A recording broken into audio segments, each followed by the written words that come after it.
In 2008, Gordon visited family-run Giuseppi's, an Italian restaurant outside of Detroit. Experienced owners Joe and Kathy Borgia had run a series of successful restaurants before coming out of retirement to open Giuseppi's with a plan to pass the business on to their son, Sam. But the couple's dream of setting Sam up for the future has become a nightmare, as their son's lack of commitment and poor work ethic in his role as head chef has caused a deepening rift. In their opinion, he needs to step up and take on more responsibility, but he doesn't seem to be able to do so. Well, he's 28, he must be ready for it now, surely. He's about the maturity of about a 23-year-old.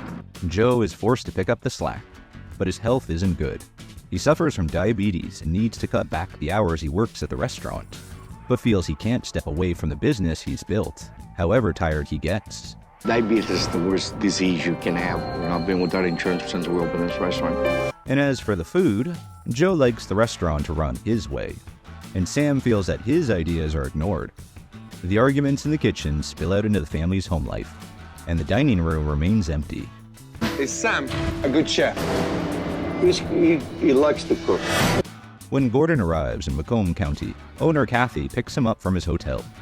As they drive back to the restaurant, Kathy explains that though the restaurant has only been open for 2 years, she is already $150,000 in debt, and their home faces foreclosure.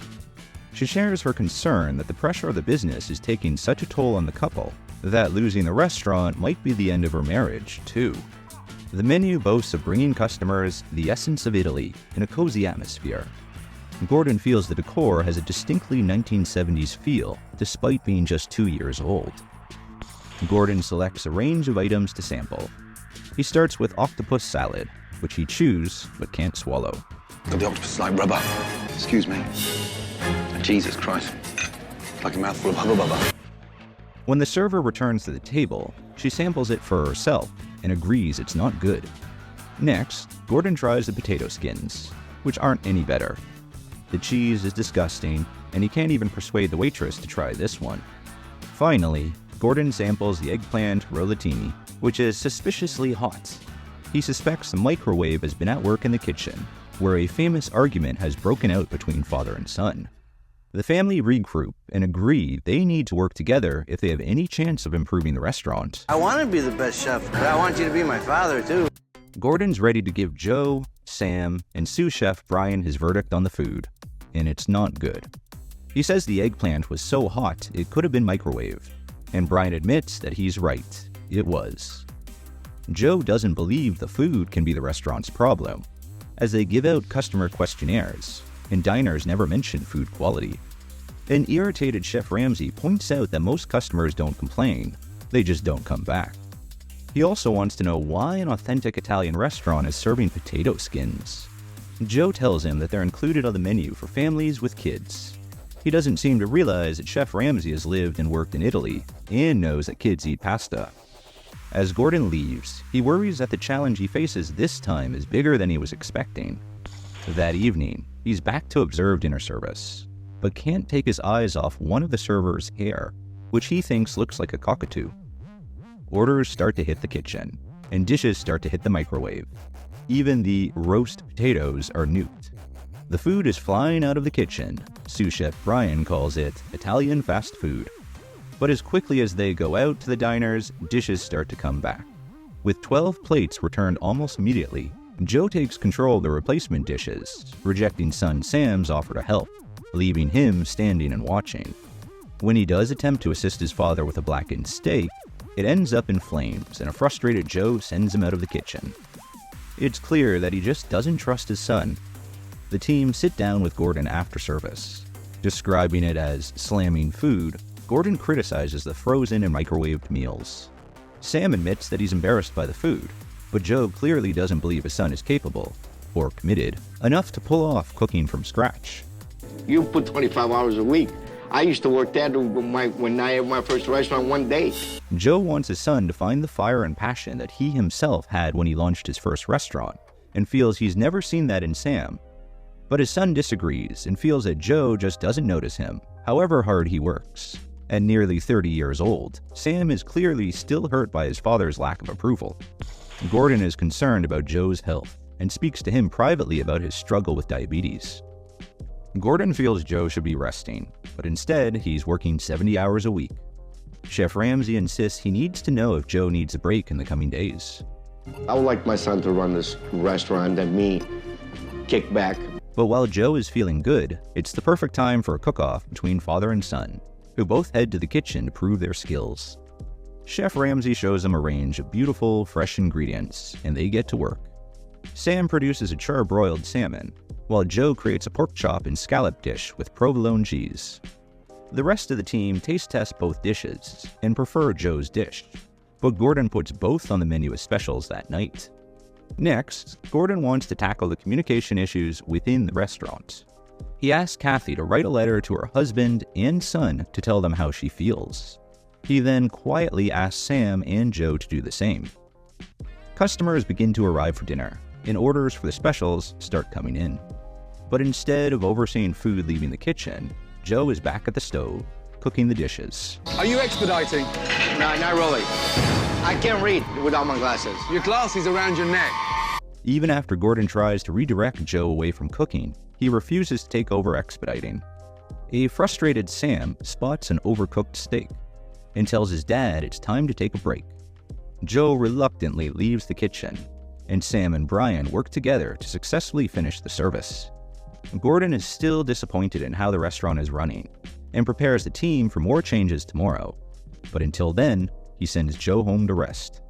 As soon as the restaurant is empty, Gordon's team moves in to give the dated Decor a much-needed makeover. The next morning, the Giuseppi's staff come in from the cold to see their new, contemporary restaurant. The 70s decor, chintzy drapes and antique clutter have all been removed, and in their place are modern furniture with clean lines, warm wall colors, and sentimental family photos on display to personalize the space. But that's not all. Gordon's ready to improve the restaurant's marketing by hosting their first annual Bowl-a-thon event in aid of a diabetes charity. Joe passes out food samples and chats happily to customers about the restaurant, while raising money for a charity that fights the disease that took both his mother and brother. Back at the restaurant, it's time to look at the new reduced menu, which features modern takes on classic Italian dishes. And it's also time for Sam to prove that he can run his father's kitchen. Guests begin to arrive, and tickets hit the kitchen. Gordon hopes to see the transition the restaurant needs to move forward. But within 30 minutes, Joe is back at the stove, despite Sam's complaints. And then a dish comes back.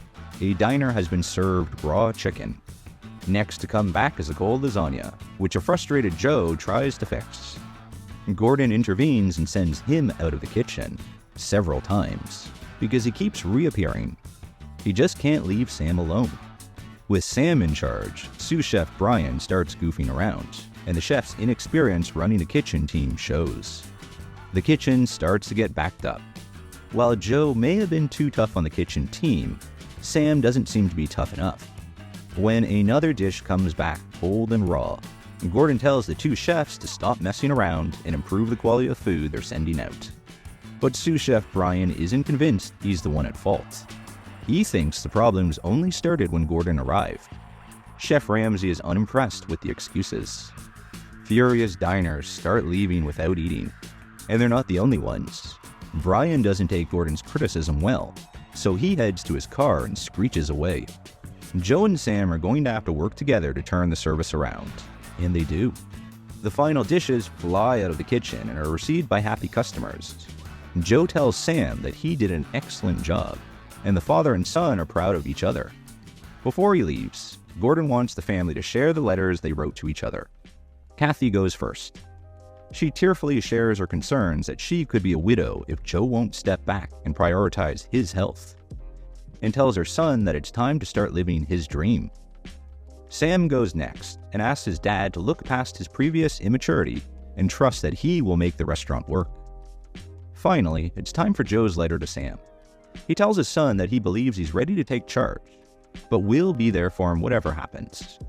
The family seems reunited and ready to face the future. Gordon says his goodbyes, calling his Kitchen Nightmare family an American dream.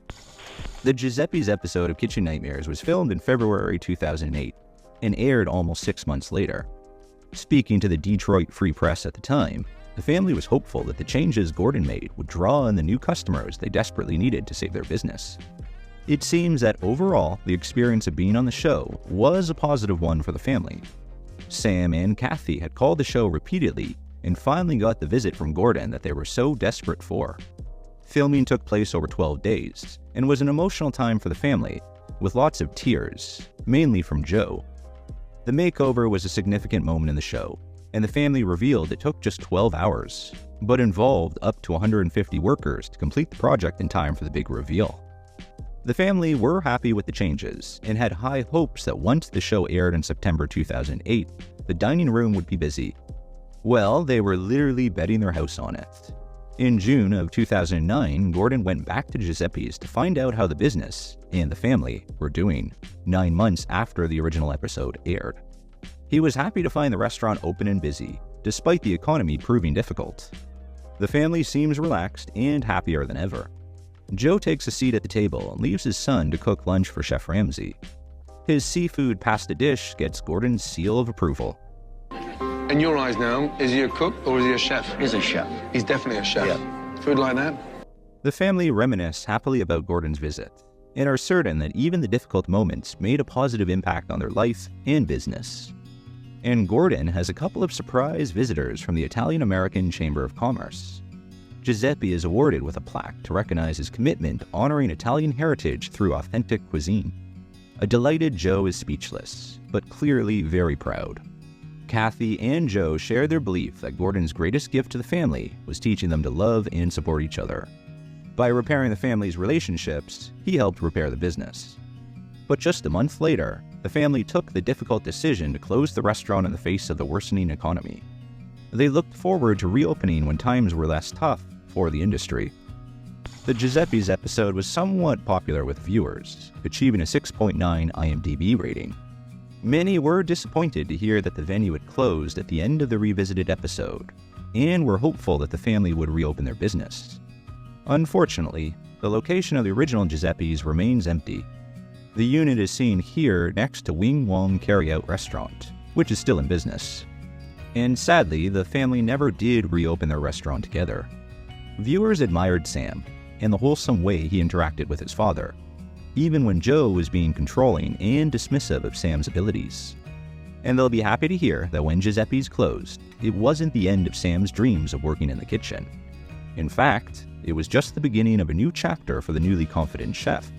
Soon after the closure of Giuseppi's, Sam opened his own restaurant, Siciliano's, in Clinton Township, Michigan.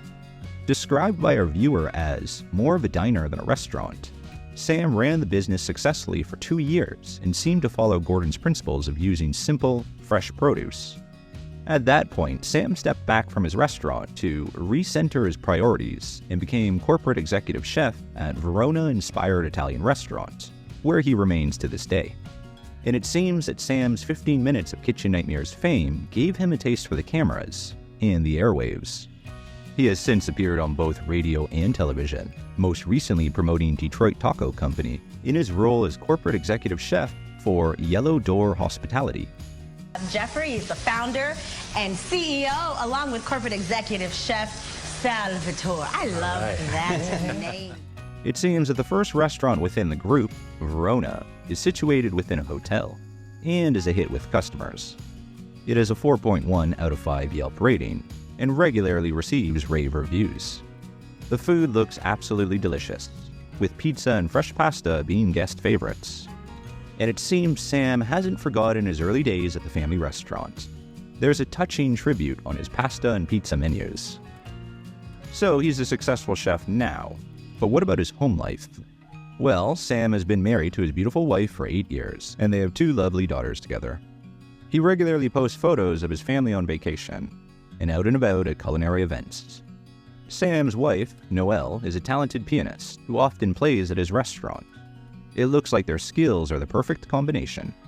We're sure his wife and daughters are proud of his success. And they're not the only ones. It looks like Joe and Kathy are still proudly supporting their son's career. But they're staying out of the kitchen and enjoying the food rather than preparing or serving it. Joe's health was a big concern during his time on Kitchen Nightmares.